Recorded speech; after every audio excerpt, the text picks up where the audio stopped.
Hola, buenas tardes. Mi nombre es Leslie Cano y este es una emisión más de su programa Hijas de la MX. Hablemos de presupuesto el día de hoy. El proyecto de presupuesto de egresos de la Federación contempla gastar casi 6.1 billones de pesos el siguiente año, contra los 5.8 billones aprobados en el 2019.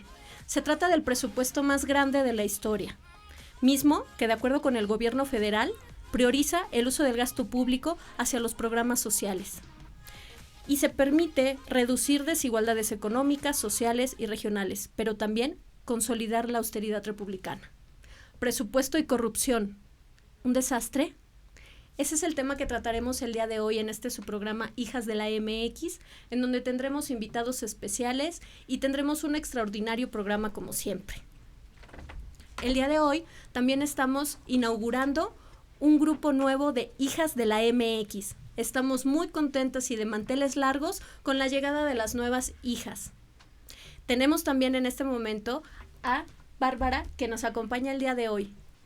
Hola, ¿cómo están? Buenas tardes. Muy contenta de acompañarte nuevamente en este programa, en el cual pues muy agradecida de que nos inviten y que formamos parte de esta democracia activa a través de las redes sociales y ponernos al día en cuanto a temas de corrupción, de presupuestos y bueno, pues estamos muy contentas de estar aquí con ustedes. Y bueno, es el tiempo de dar la bienvenida a uno de nuestros invitados, un honor como siempre. Él es Gustavo Adolfo Pérez Rojas. Él es director editorial de dlpoder.com, es profesor de la UNAM en materia de análisis en las organizaciones públicas, es egresado de la licenciatura de Ciencias Políticas y Administración Pública de la UNAM y doctor en procesos políticos por la Universidad de Santiago de Compostela. Gus, bienvenido, buenas tardes. Leslie, muchas gracias, ¿cómo están? Bienvenido, Gus. Hola, Bárbara. Un placer tenerte aquí al día de hoy. No, gracias a ustedes por la invitación.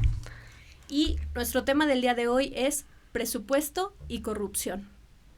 Bueno, yo creo que para comenzar tenemos que, digamos, poner las cartas primero sobre la mesa del análisis y es qué implicaciones tiene este presupuesto, que es bastante ambicioso en, digamos, en una cosa que es específica, que es en el gasto, ¿no?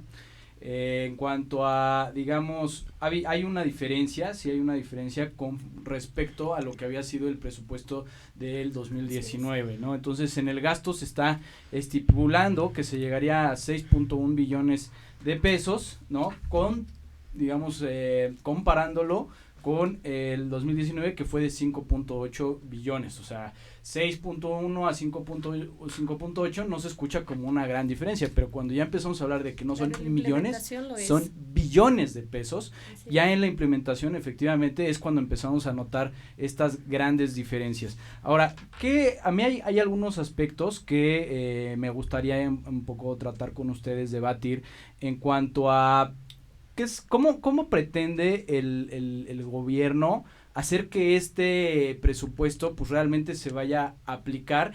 Y sobre todo algo que me llama la atención es saber de dónde va a salir ese dinero, ¿no? Así es.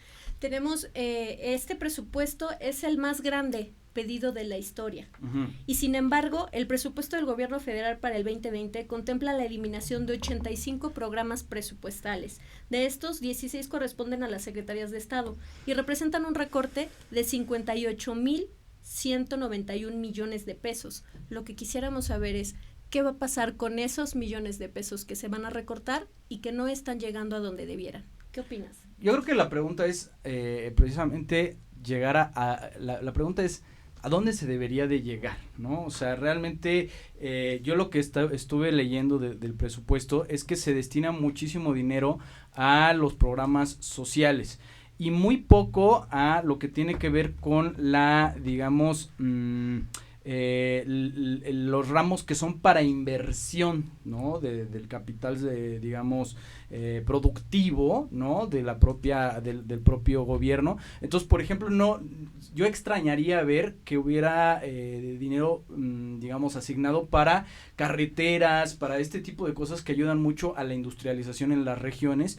y en esos rubros pues prácticamente no hay. Ahora, se ha venido manejando de que no se está dando esta inversión inversión porque el gobierno tiene otras cosas más importantes en que atender el dinero, ¿no?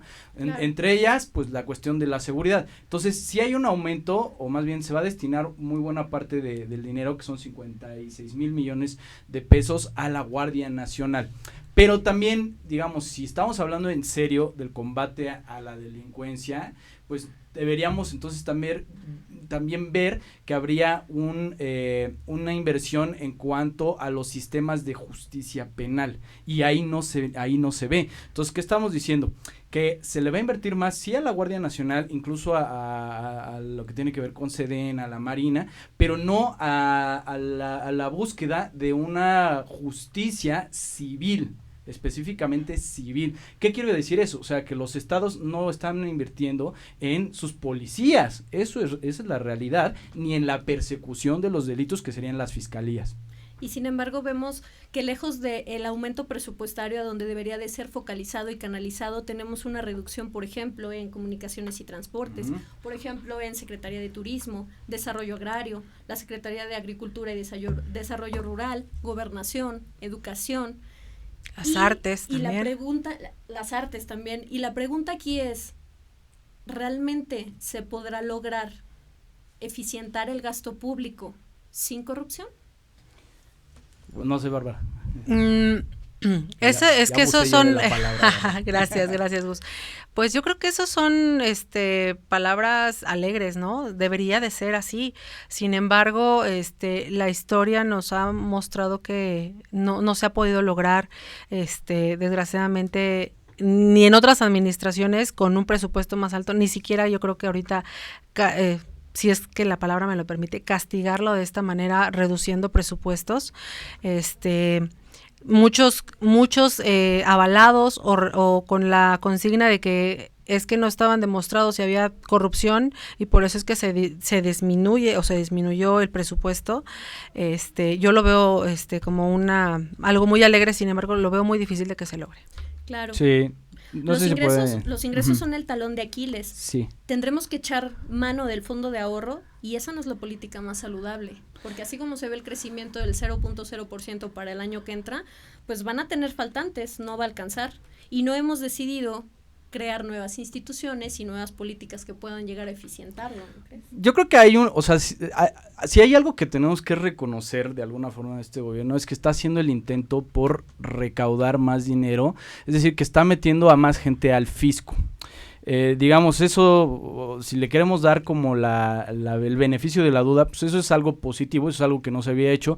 Incluso podemos mencionar lo que sucedió los días anteriores, que se evidenció que muchísimas personas estaban evadiendo impuestos, ¿no? En este régimen neoliberal que ya no existe, pero el problema es que no alcanza.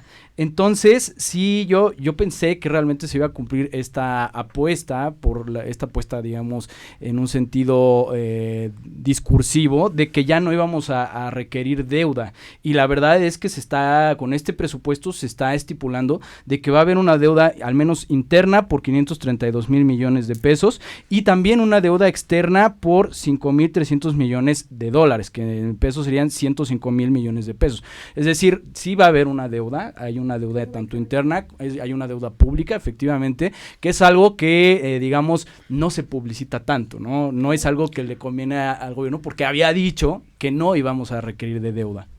Así es, dar los números, dar las buenas, pero no dar las malas. Y yo creo que en este punto el gobierno no ha sido, como desde siempre, honesto con nosotros. Y yo creo que si empiezas con eso, si empiezas desde el principio con esa bandera, la realidad es de que yo creo que no te puedes vender como una persona con una honestidad valiente, cuando realmente sí das unos números, pero no dices la realidad de las cosas. Y yo creo que es bueno decir lo bueno, pero también hay que decir qué es lo que sucede y estemos conscientes del disparo en la pierna que nos estamos metiendo.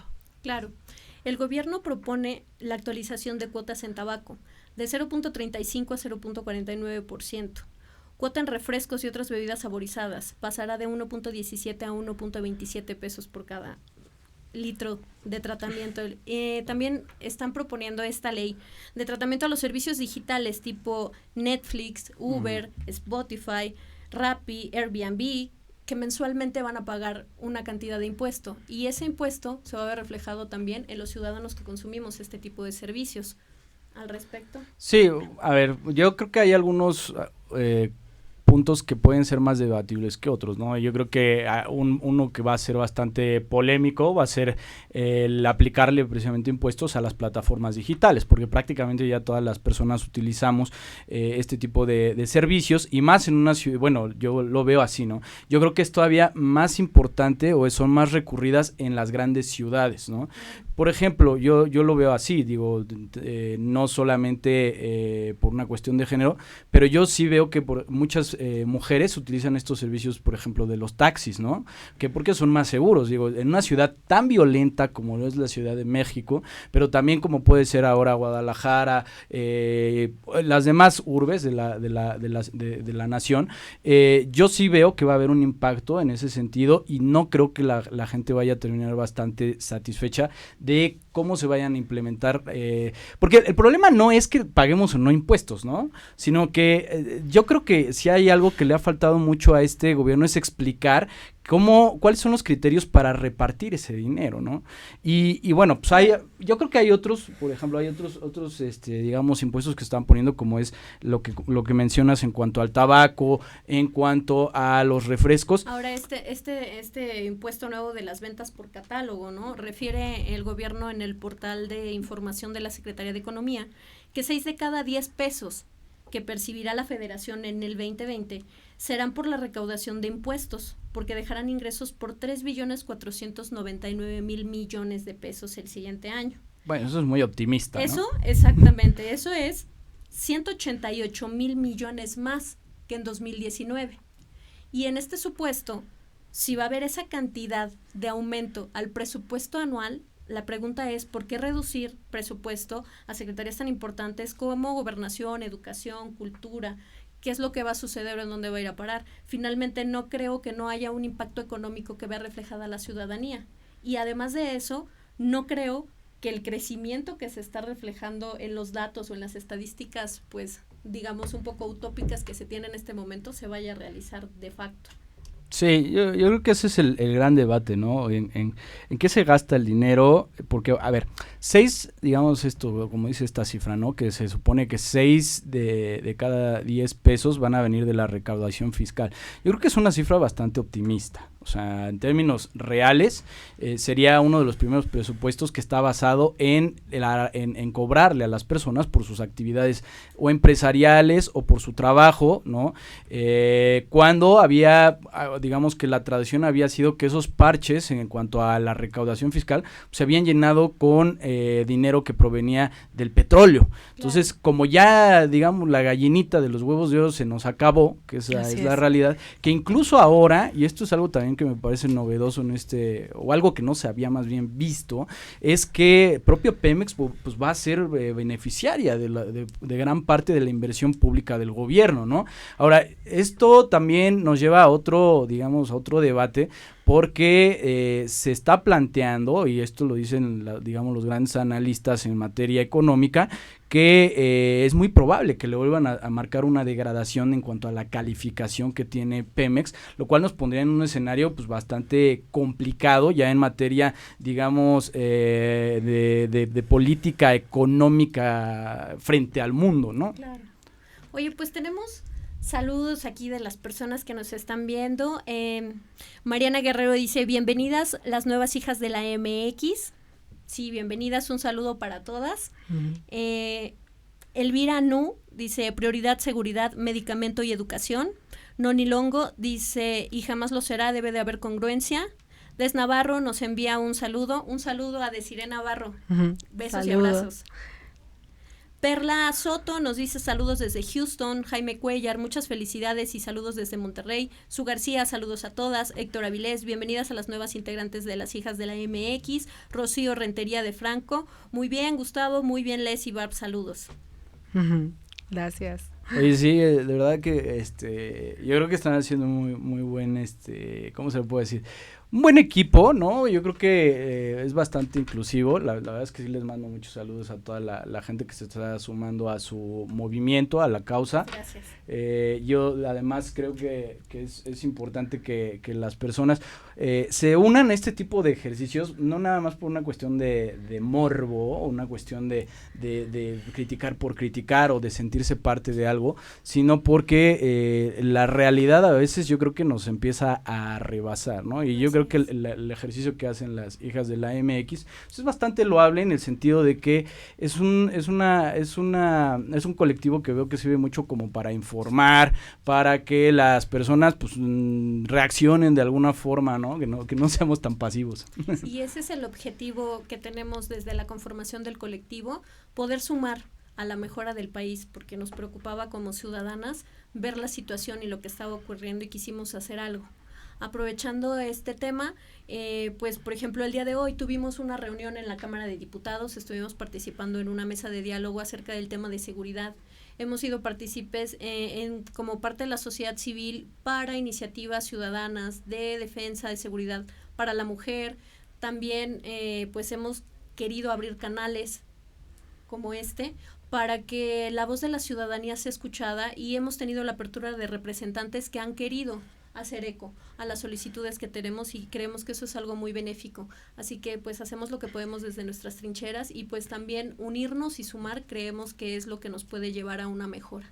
Fíjate, yo digo, no quiero como desviarme totalmente del tema que estamos viendo, pero yo sí noto que por parte de las personas que asumen que están en una oposición a lo que está sucediendo con el gobierno, encuentran muchas barreras, ¿no? En cuanto a cuáles serían los canales para participar o los canales, digamos, para poder expresarse. Y hay, hasta donde alcanzo a analizar, hay como un cierto recelo de parte de las fuerzas políticas formales, pues por realmente generar estos bloques que podrían llegar a ser una oposición, digamos, organizada. Hay muchos frenos, ¿no? Es que es eso, hay oposición sí, pero no están organizados. Están divididos, que es lo que se pretendió desde un principio, dividirnos, y bueno, pues hoy en día nosotros como colectivo pues sí, estamos unidas, todas tenemos pensamientos diferentes, ideologías políticas diferentes, pero sabemos qué es lo que nos une, que es México. Sí. Así es. Pues bueno, el tiempo se pasa rápido, es tiempo de ir a un corte y seguimos en su programa Hijas de la MX, transmitiendo por la señal de Mood TV a través de Twitter, Facebook, Instagram, YouTube y Spotify. Vamos a un corte y regresamos. Ahorita estamos en mi estudio, que está localizado aquí en Laredo, Texas. Siempre pinté y dibujé y todo, pero yo nunca sabía que en realidad había una carrera, que había personas que nada más se dedicaban al arte. Entonces cuando estaba en la prepa, volví a tomar clases de arte que no había tomado desde la secundaria. Y da cuenta que ese año llegué yo y pues entré a varios concursos y me fue muy bien.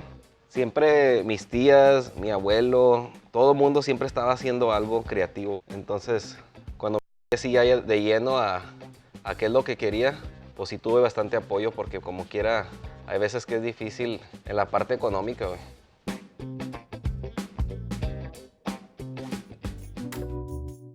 Fíjate, una de las cosas que me inspiró más a mí para irme allá a Chicago era de que, por ejemplo, aquí cruzan los paisanos cada año. Y entonces me inspiró y dije, oye, güey, pues estos vatos no hablan el idioma, no conocen a nadie y se van, o sea, al azar, se puede decir, y van y chíngale y lúchale y vamos a ver y vamos a aprender. Y me doy cuenta de que muchas de las cosas que tenemos aquí no lo había allá, entonces me dio como que eso que yo podía traer a la mesa. Aquí existe mucho lo del reciclar la ropa, que vas y te venden bodegas de apacas. Entre las garras que fui juntando, tenían ahí lo que es un diablito para cargar así cajas y eso. Entonces pues ya ves que tiene como los cuernos, por eso es el diablito. Empecé a poner chingo de ropa y le di forma como de un monstruo o algo así, como un diablo. Tomaba fotos y esa documentación para mí, eso era el arte. Ya para cuando acordé, güey, personas, oye, pues ¿qué estás haciendo?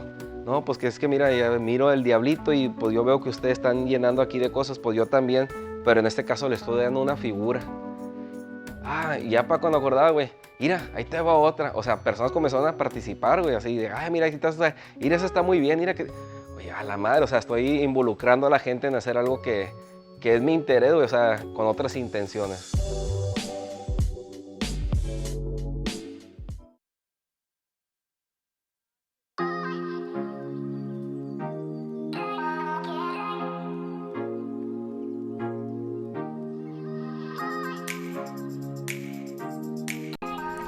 Regresamos a su programa Hijas de la MX.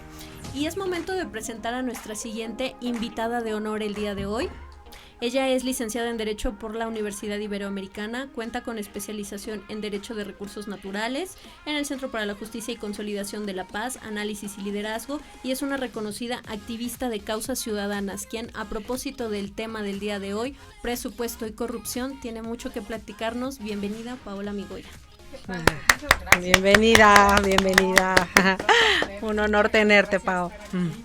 Porque creo que estos colectivos, y he seguido igual su trayectoria, es muy interesante, y creo que lo que hoy se trata es hacer sinergias, que la oposición estemos unida e informada, ¿no? Así es, Pau Migoya, a propósito del tema presupuesto y corrupción. Sabemos que quizás no se puede separar lo uno de lo otro, sin embargo este gobierno nos dice hoy en día que es así, que debemos de ser moralmente correctos, políticamente correctos, o de lo contrario nos acusarán con nuestras mamás. Pero sabemos que finalmente las leyes no son las leyes morales que nos rigen en este país, y a propósito de esto, cuéntanos, ¿cómo va la demanda? Pues mira, el día de ayer el colectivo Futuro 21 presentamos una denuncia penal en contra de Manuel Bartlett Díaz por enriquecimiento ilícito. El pasado 25 de septiembre inicié una denuncia pública que verdaderamente pues era un insulto a la inteligencia que el presidente de la República estuviera protegiendo a Manuel Bartlett Díaz. Como ustedes saben, yo soy poblana, muy orgullosa poblana, y pues tuvimos a este nefasto gobernador, que además pues no es ni siquiera de Puebla, es de Tabasco. Por eso la cercanía, hay que decirlo, con pues Andrés Manuel López Obrador.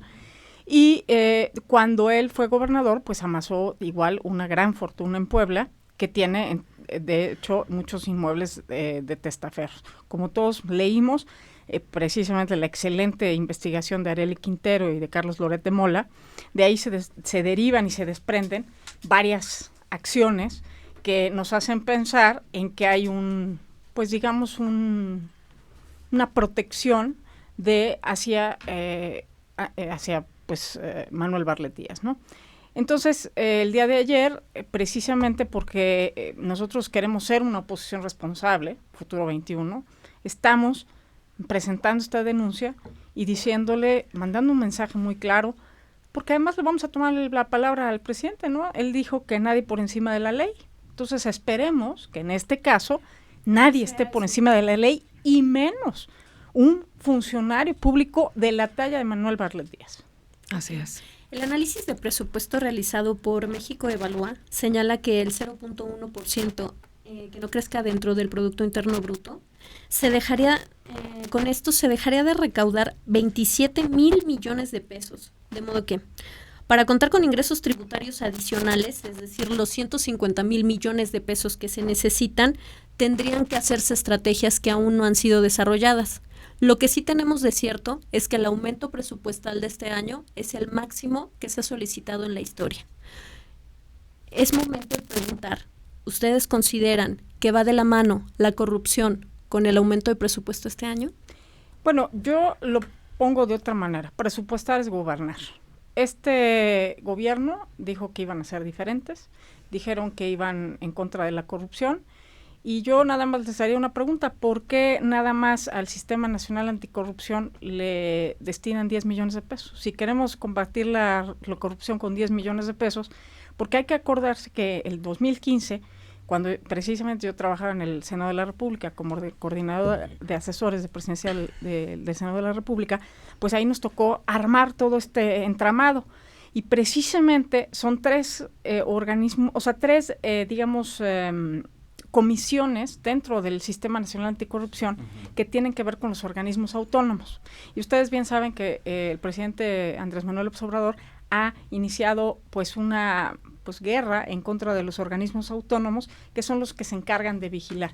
Yo les diría a ustedes, con 10 millones de pesos, ¿ustedes creen que estos organismos van a poder hacer sus funciones? Los está ahora sí que destinando al fracaso, al absoluto fracaso. Claro. Simplemente el ejemplo que vimos de las playeras estas, ¿cuánto se gastaron? $1 millón de pesos. O sea, otro paquete de otras 9 playeras y ya con eso piensan combatir la corrupción. Y para eso, y pónganse una playera entonces. Y que además no se combatió nada porque sí hubo ilícitos y hubo episodios, aunque dijeron en la mañanera Saldo que no fue como en otros años, así que deberíamos de estar agradecidos por eso.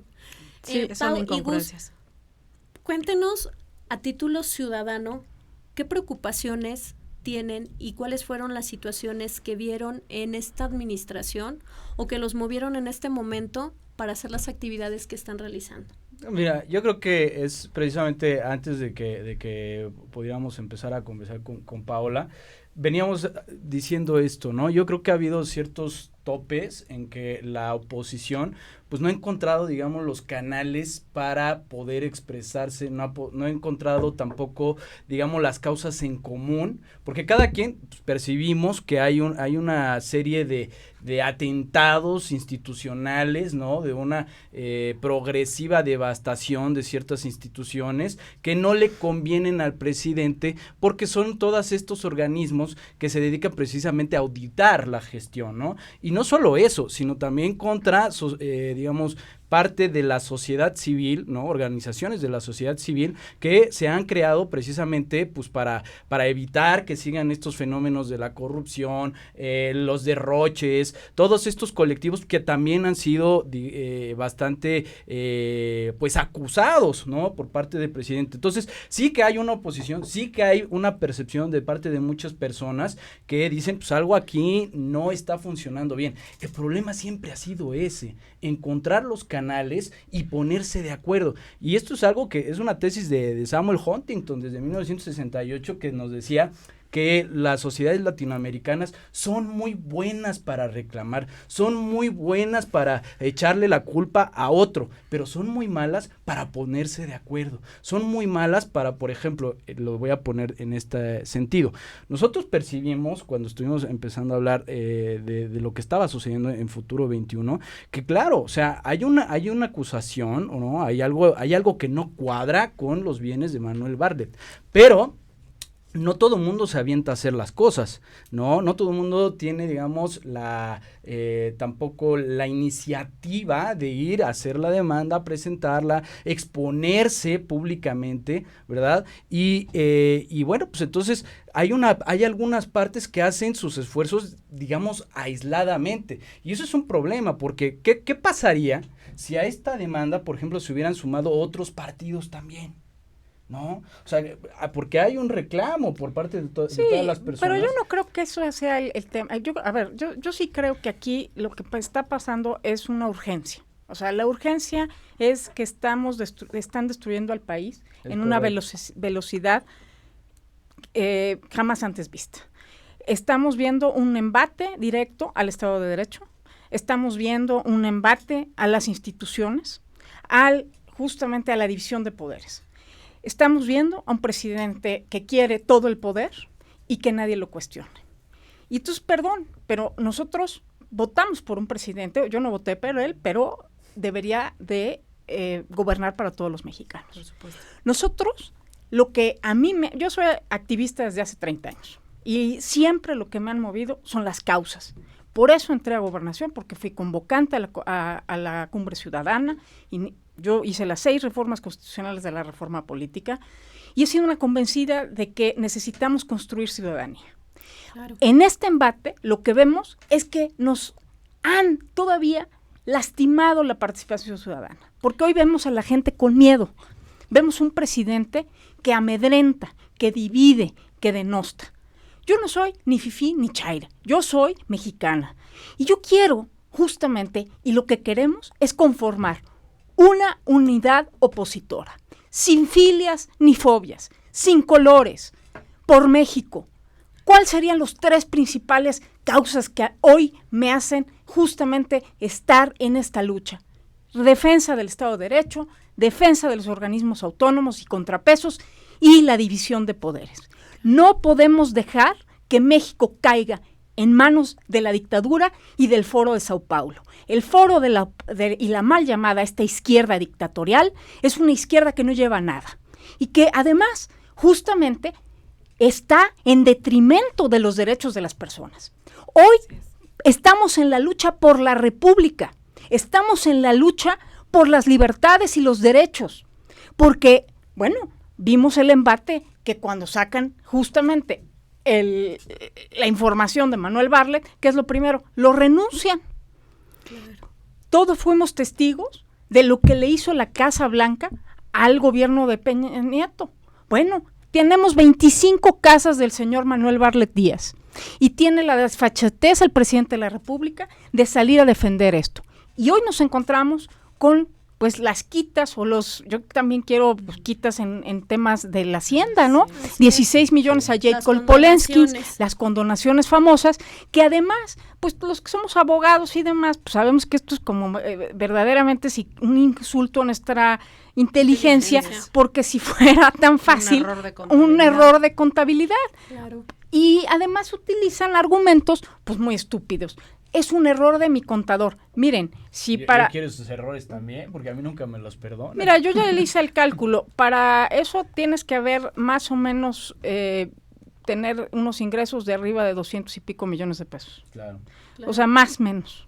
Es la legítima preocupación ciudadana lo que nos mueve en este momento a muchos que estamos realmente preocupados y ocupándonos de lo que está sucediendo en la vida nacional.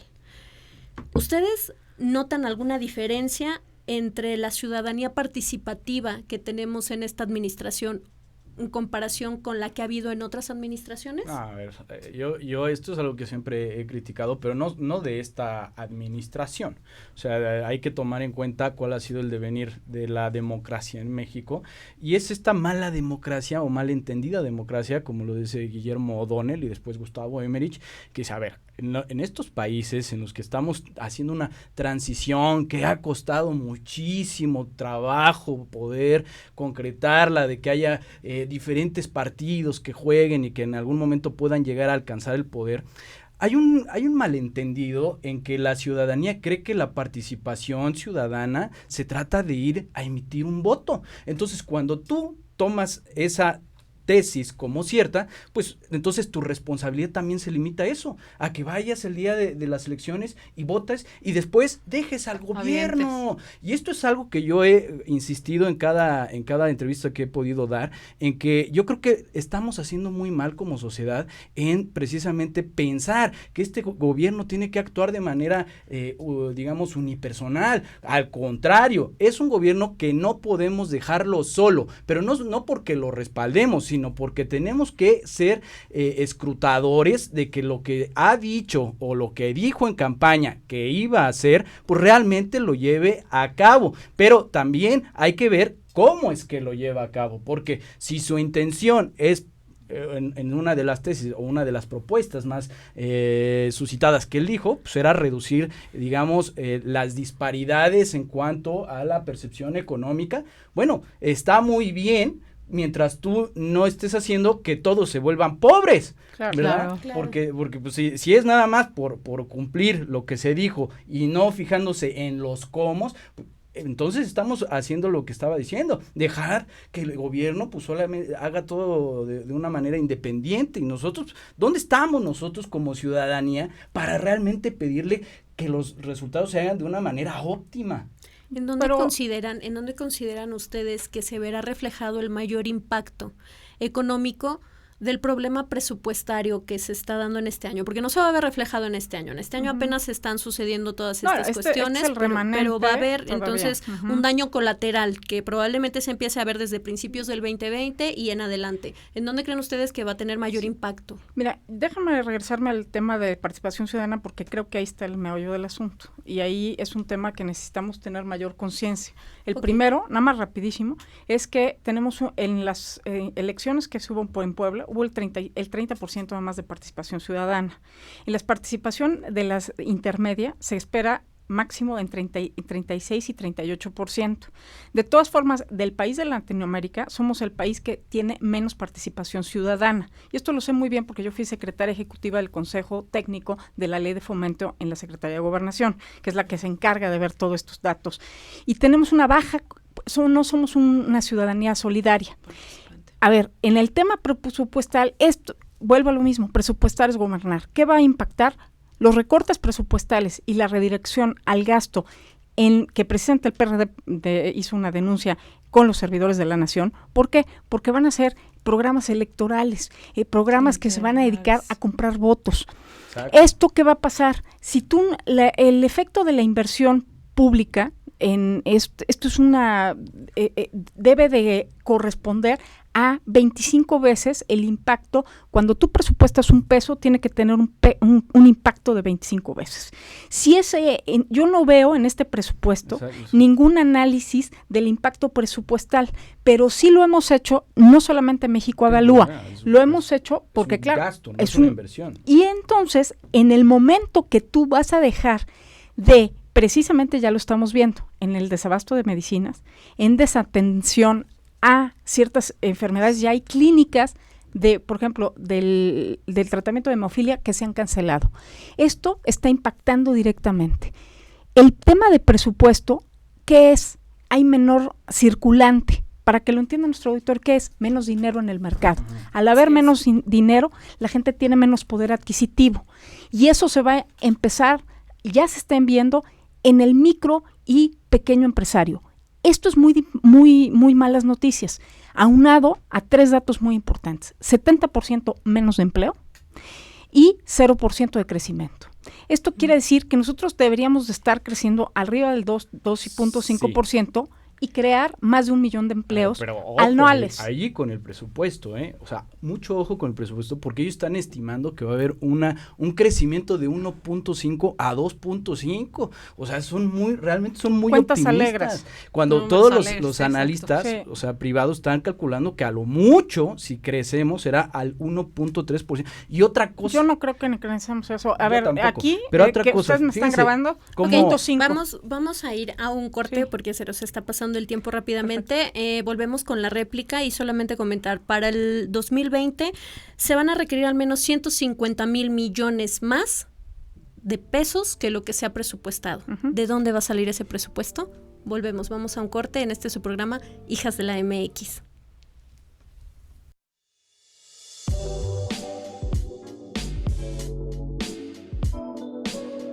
Me gusta mucho donde estoy trabajando ahorita porque veo que tengo mucha influencia sobre esta siguiente generación, güey, de artistas que hay en Laredo.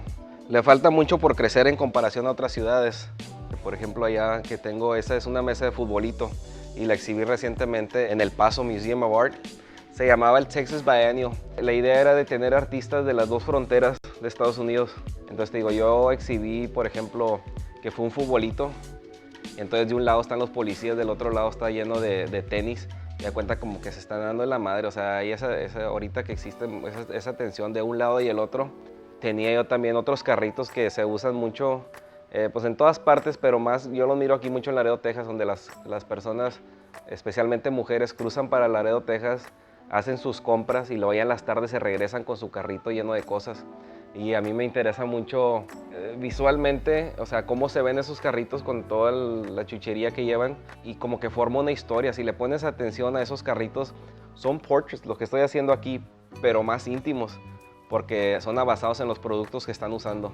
De las personas que me siguen en Facebook o en Instagram o así, me mandan mensajes, dicen, mira, güey, me encontré una de tus piezas y es nomás una foto de un carrito que vieron.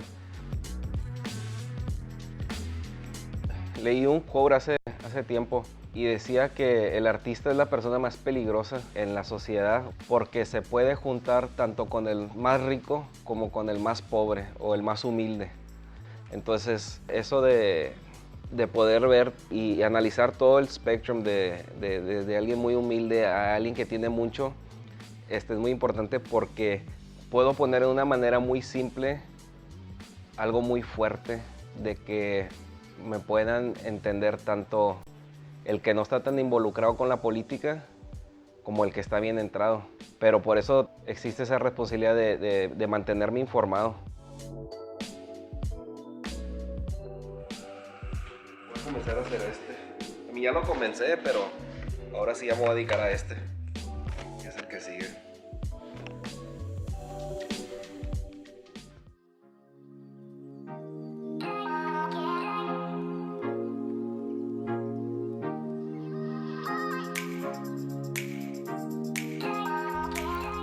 Hola, regresamos a su programa Hijas de la MX. El día de hoy estamos tratando el tema de presupuesto y corrupción, un desastre. Y bueno, pues tenemos invitados de lujo, a Pau Migoya y a Gus por aquí. Gracias. Tenemos también a Barbie, una de las hijas de la MX y cofundadora. Y pues es para mí un gusto y un honor tenerlos aquí como mis padrinos, porque es el primer programa que estoy conduciendo. Normalmente está Desiree Navarro, que también va a seguir aquí. Algunas veces voy a estar yo. Y pues bueno, quedamos en enviar un saludo a las nuevas hijas de la MX y próximamente a los nuevos hijos de la MX. Ya van a Agradecemos también al canal de Mood TV, que transmite a través de Twitter, Facebook, YouTube, Instagram y Spotify. Bien, retomando el tema, Pau Migoya y Gus, entonces, ¿de dónde va a salir esos 150,000 millones más que se requerirían que no están planeados en este presupuesto? Bueno, yo creo que no van a salir de ningún lado. Tampoco. Primero, porque los recortes bestiales, a ver, no hay dinero, hay que entender que no hay dinero público. Exacto. Todo el dinero proviene de los privados, de los inversionistas, de los empresarios, de los pequeños comerciantes. Y este gobierno está empecinado en acabar con la clase media. De todos los que pagan, o sea, todos los que están inscritos en el SAT, así. Porque hay también gente que genera negocios y no paga impuestos. Entonces, ¿qué es lo que va, para mí, lo que está fomentando? Y sobre todo, donde va a doler más, en los impuestos nuevos, que esta nueva miscelánea fiscal que quieren emprender, porque hoy muchas de las familias se completan el ingreso con las ventas por catálogo, con las ventas, y esto es justamente a esa clase media baja, que es la que yo creo que Andrés Manuel López Obrador quiere tronar y quiere borrar del panorama. Y esto le va a doler mucho a México y le está doliendo, porque esa es la clase que mantiene el consumo interno. El consumo interno, si se cae, bueno, ya se está cayendo, lo que nos va a generar no solamente eso, sino es mayor desempleo y por ende mayor violencia. Claro. La violencia se combate con empleos y con opciones. Yo hoy no veo un gobierno que esté evocado a crear las condiciones de confianza para que exista inversión, crecimiento y que la gente se anime a invertir. Hoy el empleo, además de que se ha caído, tienen en el tema de presupuesto quitar más de 5,000 plazas en la Administración Pública Federal. Estos se unen a los de más de 75,000 que han sido corridos de esta administración. Claro, la sustentabilidad es muy importante. Oigan, tenemos muchos saludos que sí, les están enviando. Tenemos a Héctor Áviles, dice, faltó invitar a algún integrante de Hijos de la MX, porque bueno, ya como ustedes saben, ya también estamos integrando a hijos de la MX. Víctor Gloria, excelente tema, felicidades a las hijas de la MX por mantener los canales de discusión y análisis abiertos. Gerardo Miranda, saludos cordiales. Carlos García, excelente programa y magnífico tema. Tenemos también a Susana, me gusta eso para un hashtag, ni Fifi ni Chaira, soy mexicana. Gracias. Saludos a la conductora, están guapísimos, y a los invitados, excelente tema, ustedes muy bien, felicidades a los invitados. El fuerte de veraz administración es el clientelismo. El fuerte de esta administración. Muy bien, ahora con su nueva aplicación del CODI. Tal vez lo que desean a futuro este gobierno es evitar el gasto de la emisión de papel moneda. Muy buen programa. Pau, tienes toda la razón, Migoya no va a salir de ningún lado el dinero, dudo que pase su miscelánea. Soy tu fan, Pau Migoya, excelente. Gracias. Trajiste porra, ¿verdad? Sí, oye, gracias. Es cierto, te queremos mucho, Pau. Eres una super influencer en tus redes sociales. De hecho, yo pues por eso te conocí, porque la verdad es que tenemos como que una misma ideología, y ser parte de la oposición. Pero bueno, adelante, sigamos con el tema. Y además son ciudadanos activos que ejercen esta ciudadanía como debería de ser, Desgraciadamente a veces los canales y también los intereses de los ciudadanos no están en esto, pero decía un proverbio antiguo que quien no se preocupa por la política está condenado a ser gobernado por quienes sí se preocupan. Y en este caso nuestros invitados, pues más que preocupados, están ocupándose al respecto. Yo fíjate que la verdad yo veo que todavía hay una gran parte de la población que no le cae el 20, o sea, que todavía no se da cuenta de lo que está sucediendo en este país. Y volvemos un poco al tema de la participación ciudadana, ¿no? Porque no sé, es como este libro de Philip Kotter que decía que esta gran historia de los pingüinitos que se les empieza a derretir su iceberg, ¿no? Y de repente, o sea, el iceberg se está deshaciendo, pero no nos percatamos, ¿no? Y yo lo que sí veo, lo que noto en algunas, al menos en lo que estamos apoyando desde los diferentes frentes, en el caso de ustedes con Hijas de la MX, en el caso de nosotros que estamos participando con Futuro 21, algunos otros colectivos también, pues es que ya se dieron cuenta que precisamente el iceberg se está deshaciendo, ¿no? Hay una desinstitucionalización que no podemos negar, pero sí creo que hay mucha gente que todavía le tenemos que mandar un mensaje muy claro de que esta es una situación de urgencia, de que si no nos ponemos realmente a hacer cosas ya desde ahorita con rumbo a un futuro inmediato que está sucediendo todos los días, pero que es muy claro para el 21, pues podríamos tener este tipo de debates, pero por mucho tiempo. Hay tres cosas que creo que es muy importante decirlas porque se han cumplido al pie de la letra. El famoso y nefasto Foro de Sao Paulo, que de verdad es una cosa terrorífica. Deberíamos de verdad hacer una campaña de verdad para que se conozca qué es. ¿Qué es? Tiene 3 etapas. La primera etapa es la del convencimiento, que son la esperanza, el cambio. Ya lo estamos viviendo, ¿no? Ya lo pasamos y eso fue la culminación. El segundo es el tema de la destrucción institucional, que ya lo estamos viviendo. Empezó con un embate gravísimo a la Suprema Corte. Las que somos abogadas pues sabemos lo que esto significa, es y además seguir los pasos. Cuando me dicen no es Venezuela, pues no seremos tan Venezuela, pero sí ahí vamos, no jets, exactamente. Y el tercero más grave, que es, para eso está creada la Guardia Nacional, que es la copia exacta de la Guardia Bolivariana. Fíjate que eso es un tema, No, claro que es un tema. Entonces ahora viene la represión. A mí se me hace, y perdón, yo sé que hoy no es tal, pero sí es importante con las manifestaciones de ayer lo que estamos viviendo. O sea, más allá de las camisetas y del $1,000,000 que sí se me hace un escándalo, lo que tenemos que ver aquí es la manipulación que hay detrás, porque esto pasó ya en Venezuela. Y de verdad, nosotros en Futuro 21 lo que estamos tratando es de ahorrar esos 20 años que trataron para llegar a lo que hoy hay, la Mesa de Unidad Democrática. Esto es muy peligroso lo que pasó ayer, porque son grupos de choque infiltrados para que el pueblo bueno y sabio pida que se instrumente una ley garrote exactamente, ciudad, ¿no? Y que digan, vamos a oprimir las voces. Sí, claro. Para mí el tema de las facturas y el tema fiscal es un tema en contra de la oposición. ¿Por qué? Pues porque si no, los primeros en la lista debería ser Bartlett, Ana Gabriela Guevara. El chiste es como lo presentas, ¿no? Exactamente. También salió por ahí. Se dice que en este momento uno de los principales problemas que hay es un problema de gobernabilidad. Yo agregaría que no el primero, porque el primero sería un problema de legitimidad.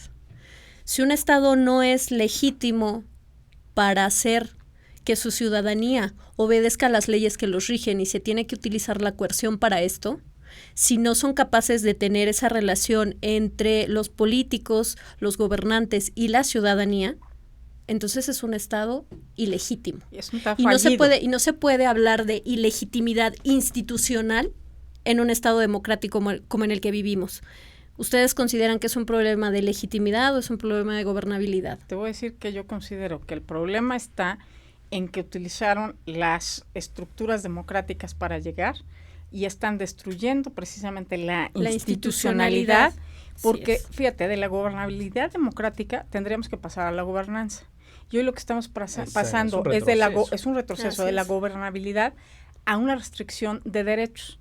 Para mí lo más grave, y creo que eso es lo que nos une en Futuro 21, es que estamos viendo la destrucción de la República.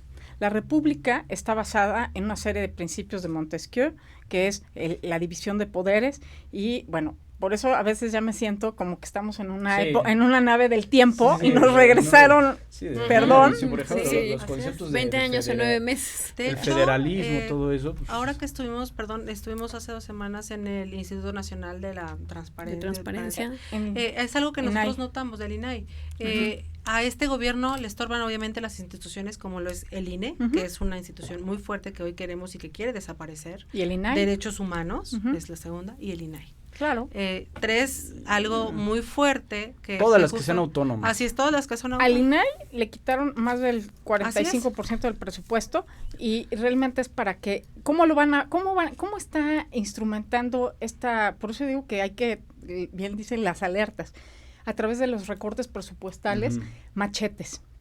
Esos recortes presupuestales machetes van dirigidos a la restricción de que los órganos como el Coneval, por ejemplo, el Coneval era un gran instrumento para evaluar. Lo que no se evalúa no se puede mejorar. Claro. Así es. ¿Cómo voy a saber que los siervos de la nación van a repartir bien su lana? ¿Cómo van a hacer? Estoy totalmente de acuerdo. A ver, hay como una serie de instituciones dentro todavía del gobierno que son estas instituciones fifís. Estas instituciones que no nos gusta porque nos ponen límites o nos exhiben. Entonces, a estas instituciones, e incluso estoy hablando del CONACYT, porque es un instituto que se dedica al fomento de la ciencia. Pero ¿qué tal sus menús fifís? Eso sí, los menús están muy bien, pero vamos a recortar para los investigadores. ¿Y esto tú crees que no vamos es adrede? Vamos a hacer tendencia con ni fifís ni el chairos. chiste es precisamente pegarle a este tipo de... También el INE, o sea, es otra institución que se le hace ver como que es una derrochadora de dinero, ¿no? Porque ese dinero se necesita ¿en dónde? Desde la lógica del gobierno, en los bolsillos de la gente pobre. Pero ¿sabes lo que a mí me da más coraje? Que en mis 30 años de activismo yo formé parte de muchos colectivos que ayudaron a formar esa institucionalidad y que este gobierno de la ineptocracia de un plumazo los quiere borrar. Destruir. Perdón, pero a mí sí me da mucho coraje. A mí yo sí estoy muy enojada. Yo sí creo que debemos de comunicar en una participación ciudadana más activa y que emprendamos la defensa de la República. Sí, yo ya con una charla tan agradable como esta se pasa el tiempo muy rápido, tenemos que ir a un corte. Cuando regresemos, se nos está acabando el tiempo, entonces hay conclusiones. Gracias. Pues te agradezco la invitación. Unas conclusiones, vamos. Conclusión rapidísimo, pues yo creo que necesitamos generar más ciudadanía consciente, que ahora sí se jalen a todos y tener una plataforma de activismo en defensa de México, de sus instituciones y de las libertades, es decir, de la República.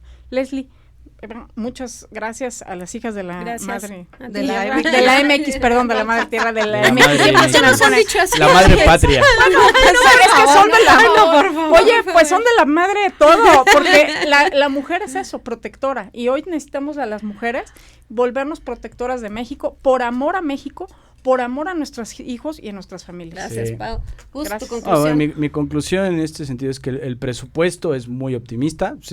Están poniendo que, por ejemplo, va a haber una estabilización de que el dólar versus el peso va a estar en 20. Yo creo que eso es muy optimista. En cualquier momento hay una reconfiguración del dólar y se puede ir hasta 25. Y esto es algo que no se está previendo en este presupuesto. Ahora, en general, creo que hay 3 grandes pendientes de la autodenominada 4T, que es una marca política que ellos inventaron, que esto es algo que creo que toda la oposición debería de empezar a entender que es el recurso para unir de alguna manera. Ya mejor vamos a la quinta T, ¿no? Es lo que yo he propuesto. Creo que la forma en que podríamos unificar un cierto discurso, porque estamos todos muy dispersos, y son 3 temas. A mí me parece que es la inseguridad, o sea, no hay un combate real a la inseguridad. Ni lo va a haber. No hay recursos, o sea, se acabó la Secretaría Técnica para verificar que los estados llevaran el nuevo sistema de justicia penal.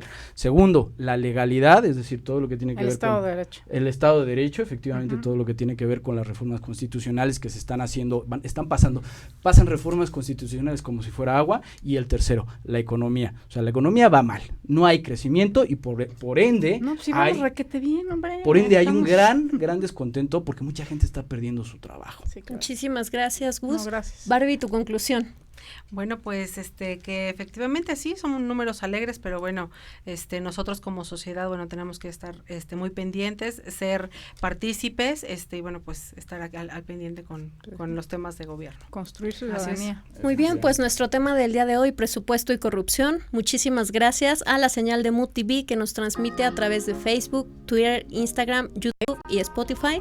Gracias a nuestros invitados, gracias a Barbie por acompañarme. Muchas felicidades a las nuevas integrantes de Hijas de la MX y este ha sido un programa más de Hijas de la MX. Hasta luego.